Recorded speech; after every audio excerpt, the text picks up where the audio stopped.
Today we are fishing in the Fort DeSoto area of Tampa Bay with Captain Alyssa Vinoski. Alyssa is a charter captain who guides in the area for species such as snook, redfish, tarpon, and sea trout. We had an awesome experience camping at the local Fort DeSoto Park, which is definitely a place to add to your bucket list. With great access to the fishery, family fun, and camping, you couldn't ask for a better place to spend a few days filming an episode.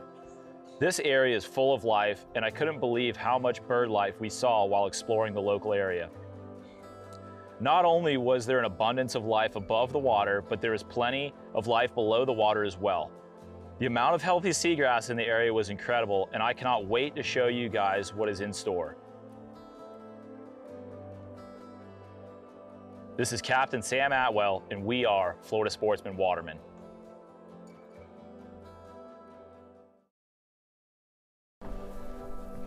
So to try and set the opening scene for this episode, we arrived, the crew and I, into Fort DeSoto Park really early the first day. And we didn't know exactly how long it was going to take us to drive across the state, get fuel, get all the necessary ingredients for the episode. And we decided to put the boat in the water and kind of find our groove, get everything warmed up, and fish a bridge early morning and before the sun was even up. So we've got the headlamps on and everything, and we're working our way through a body of water that we've never been to before, very slowly, very cautiously, as you should, as anyone should, with waters that they don't know. But we figured we might as well just fish a bridge real quick. I know how good the grouper fishery can be that time of the year under those bridges and passes and things in that area. So wouldn't you know it, the first bite we get in the morning was a little gag, which was really cool. Hell yeah.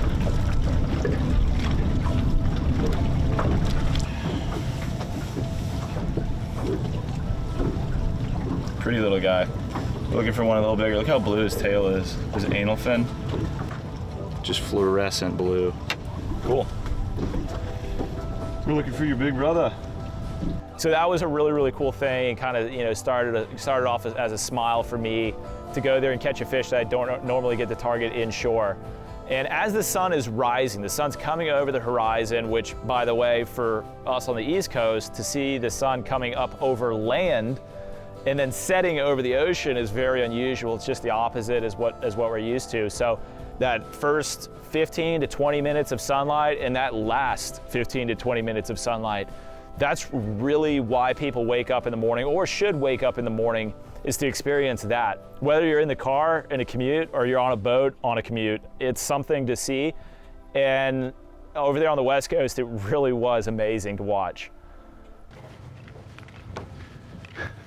Good morning, Alyssa. How are you? Good morning. How are you? Oh, couldn't be better. Beautiful day. Beautiful day. Thank you so much for having me on your water today. Yeah, I appreciate it very absolutely. much. We have banner weather. Can't wait to get out there and see what we find. It's a good day for it. Outstanding. Let's do it. All right. So, Alyssa Vinoski, I know exactly where to start when I think of Alyssa, and she is a badass. She is an incredible fisherman, and she's able to create a living based off guiding, and that's a really hard thing for female anglers to do, and it needs a little bit more attention because there are very few of them out there that are able to find success through guiding as females. Fort DeSoto, it's an old fort, pretty self-explanatory with the name. The fort actually, surprisingly, never saw any battle, but people did live here. It was kind of had its own issues. Didn't have any issues with battle, but the people that came here, first people that came here, they had to deal with bugs, which I think every Floridian knows about our plight with bugs. The mosquitoes were really bad, and they had to deal with malaria on another level. So the fort's got some pretty crazy history. I think we're going to go look at that later. But as far as the water around here, you've got a lot of different things kind of coming into play. You've got the beaches, you've got the flats. Perfect environment for snook, redfish, trout, cobia, triple tail. I mean, we've got incredible triple tail off the beach. The diversity. The diversity is insane. Tarpon come through on their migration.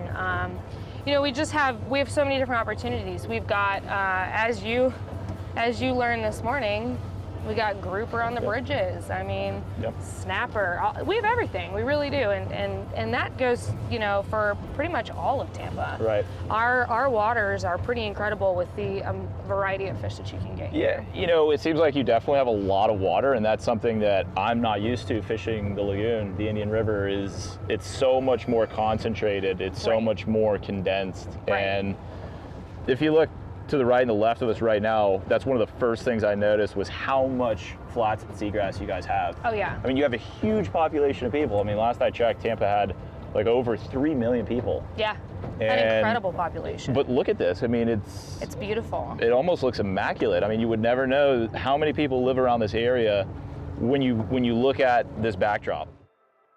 This segment is brought to you by Penn. Let the battle begin. The new Spinfisher 6, the strongest spin fisher in a line of legendary spinning reels. And our proprietary CNC gearing is precision cut from brass and aluminum to create a gear system that's smooth out of the box and durable over the lifetime of the reel. Sealed from top to bottom to improve IPX5 standards, the new Spinfisher 6 can be sprayed and splashed from all directions and still won't allow water into the gearbox or drag system. That reel did the job there. This episode was unique in the sense that we weren't staying at a fancy hotel. We weren't staying at a resort on the water. We ended up deciding to unplug from it all and get off the grid and camp. And Florida's not really known for being a camping destination. It doesn't have the ideal temperature that many states do have. It doesn't have the dryness that many states do have. Which make it so much more enjoyable to camp.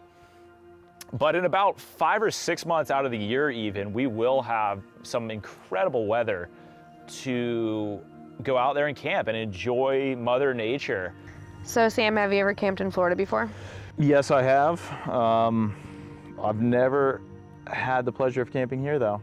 Yeah, Fort DeSoto is pretty incredible. It's definitely not something that people think of right away when they think of camping in Florida. I think a lot of people don't even think about camping in Florida at all. But why is that? Well, bugs. It's probably the number one. State bird, the mosquito? Yep, state bird is the mosquito. So bugs, I think, in the heat, sticky, humidity, not really the greatest for camping conditions, but during the winter, like what we're in right now, it's fantastic for camping. So at one point in time throughout the course of the night, and I want to say it was probably early morning, I was sleeping in a hammock strung up between 2 sable palms and with a bug net over top of me, and I woke up to find the cameramen fighting a raccoon that we had named Big Daddy, and Big Daddy was obviously just that. He was the biggest raccoon in all the campsite. They're right behind Cameron's head. They're gone now.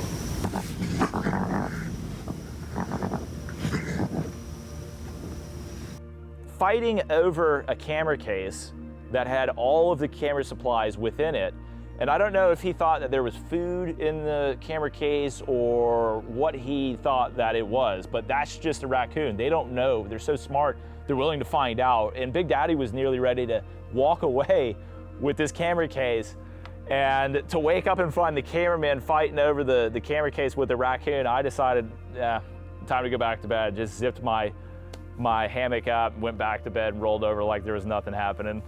But what a great story to talk about the next day. That's why you camp, to see something that you haven't seen before, and to wake up the next morning and to have a few laughs. That's really what it is.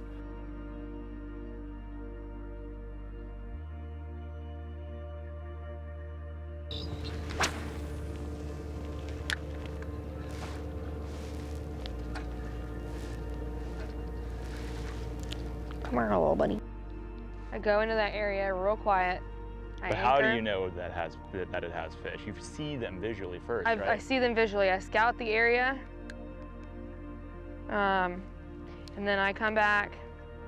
A lot of times I don't even fish. I just see them. I know they're there. There it is. It's a really good fish. He's gonna break me off in here, I think. It's okay. Just go easy on him. You're anchored. Probably a red. No, it's a snook. Is it? Yeah. Just go easy on him. What's your drag? Is your drag light? Oh, fairly. He doesn't have much that he can break you off on. How cool is that? Oh! Sorry, you all right? No, in the way. Was it a snook? Yeah, it aired out. Nice. Beautiful one. It's definitely bigger than the last one. So that's why we scout. As you were saying? As I was saying, find an area that holds fish. Pretty cool. You go in really quiet, you anchor up. She ain't done. She ain't done. Man, I hear this line just like snapping and stuff. It makes me super nervous. It's okay.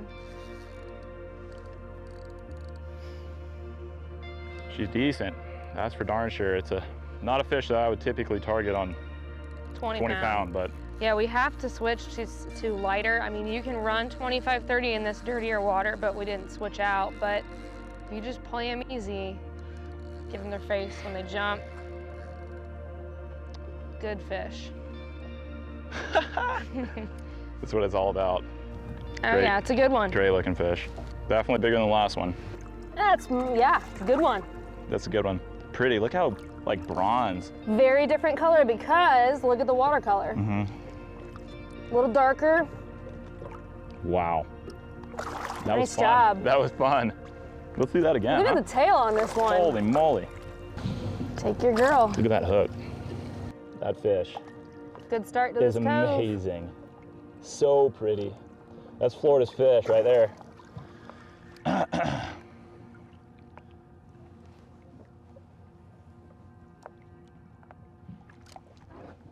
Woo!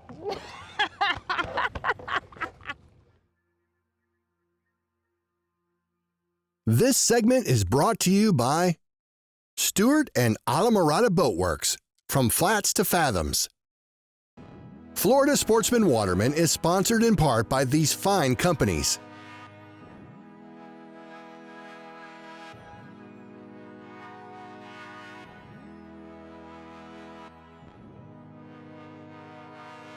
Every time you go out, the idea to your day is to go out and catch a slam. And you'll hear that word used a lot in the fishing world. And it's all different. Everywhere you go, every geographic location is different in their own slam, what the word of slam means and things like that. Offshore, inshore. For example, down in the Keys, the Keys slam is a bonefish, a permit, and a tarpon. Here on the East Coast, in the central south section of the East Coast of Florida, it's really a snook, redfish, sea trout, or it can be a snook, a tarpon, a sea trout. It all varies here, really. I mean, that says something about the area too.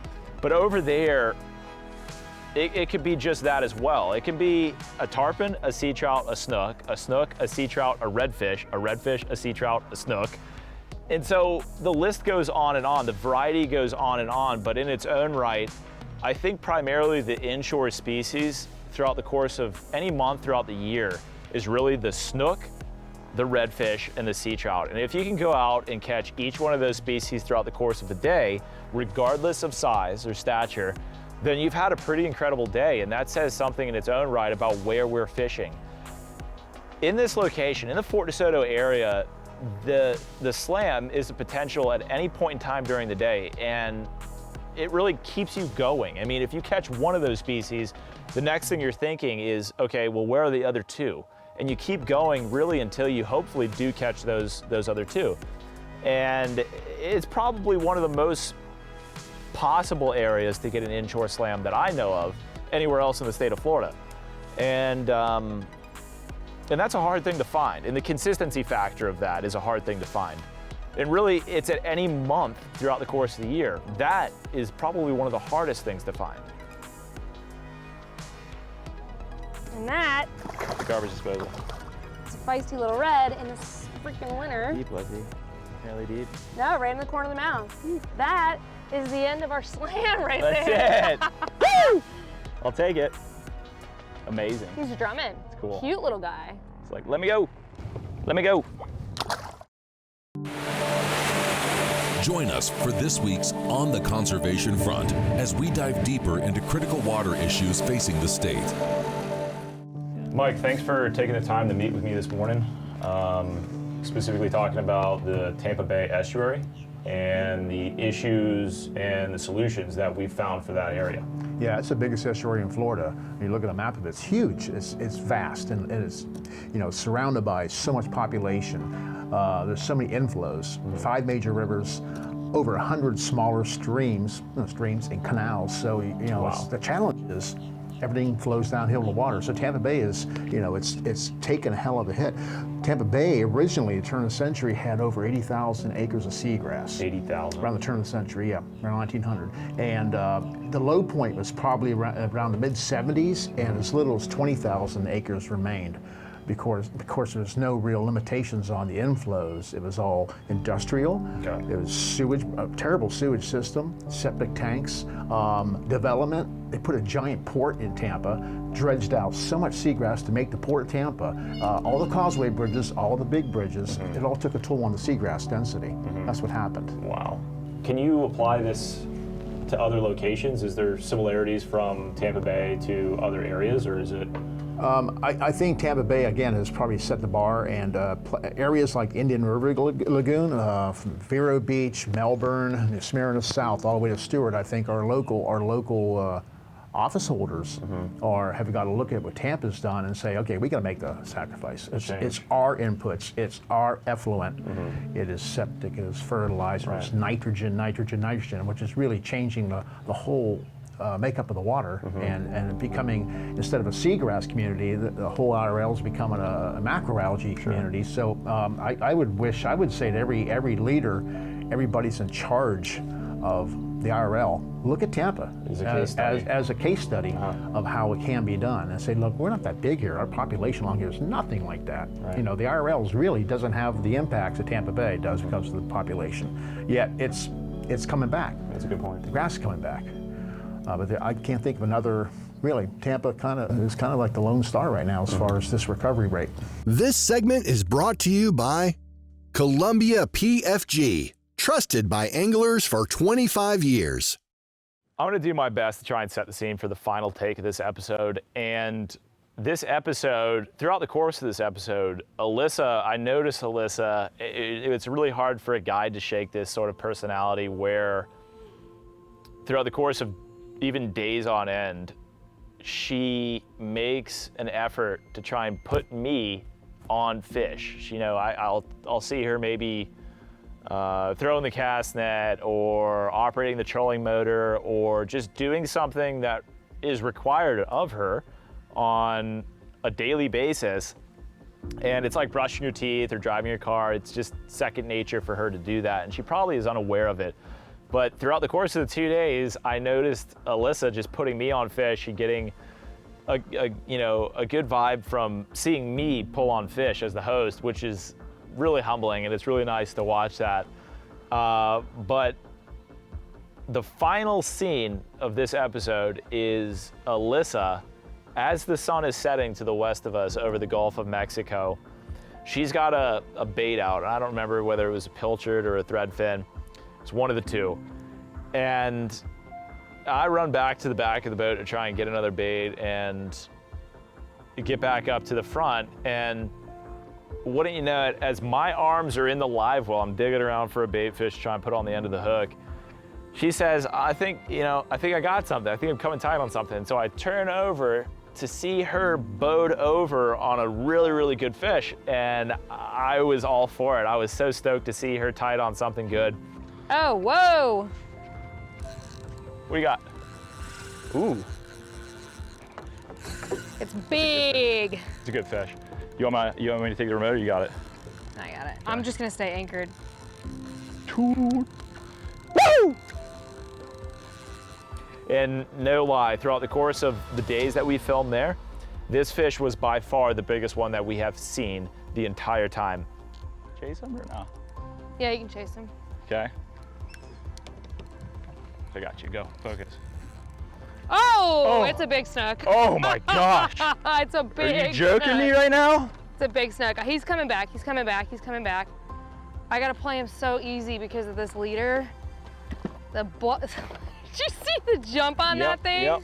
We're gonna be lucky if we land this dude. Well, just play him. Oh, he's big. Dude, what a fish. So I ran up to the front and realized it was a fish that was net worthy. So got the net out. I was ready for the fish to come boat side, and I had the pleasure of netting this fantastic snook for her. Yeah? Are you kidding me? Woo! Are you kidding me? And we were bottom of the ninth, a few minutes to spare, and she pulled it off. That is incredible. You couldn't write that any better. And that really, for us, for me, it was the fish that made the whole trip worthwhile. And that's the funniest thing about fishing, is sometimes it just comes down to one fish. And I think the timing had a perfect sort of point there, but also the fact that she was the one to land it. That really is what made me happy. And it couldn't have ended in any better way.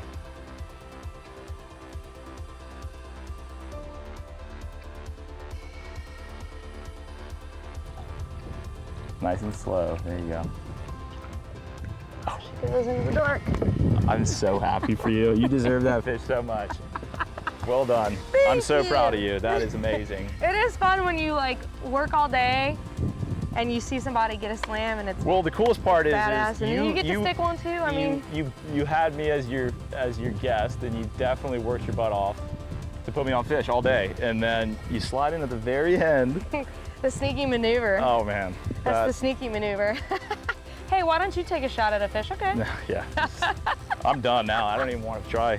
Let's go home. That's about all we can do. I'm so happy with that. Well, Tampa Bay for you, huh? Woo-wee. If I were to go into a bar and start a fight with one girl in there, it probably would not have been Alyssa, I can guarantee you. She is intimidating. She knows her stuff, and it shows. I mean, all you have to do is look at her, see the way she carries herself, and you know, you don't mess with her.